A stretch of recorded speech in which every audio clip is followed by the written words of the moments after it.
سلام ستړي مشئ. په افغانستان کې د ملګرو ملتونو د سرمنشي ځانګړي استازي دیبورا لاینس پر خپل ټوئیټر باندې لیکلي چې په کابل کې د قزاقستان د ولسمشر له ځانګړي استازي سره د افغانستان پر روان اقتصادي وضعیت خبرې کړې دي او په هغو لارو چارو غږېدلي چې څنګه کولی شي د اقتصادي او بشري ناورین مخه ونیسي.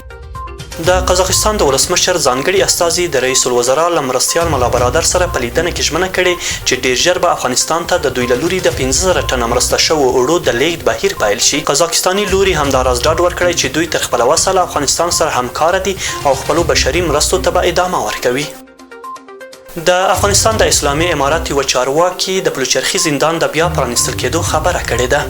د چارواکي ویلي چې دوی د پلوچرخي زندان پرانیستلو لپاره په تیارۍ لګیا دي. په کابل کې د پاکستان سفارت د یوې اعلامیې په خپرولو سره ویلي هغه زده کړیالان چې له وړاندې خپل ځانونه له سفارت سره ثبت کړي د زده کړو د دوام لپاره ورته پاکستان ته د ننوتو اجازه ورکوي.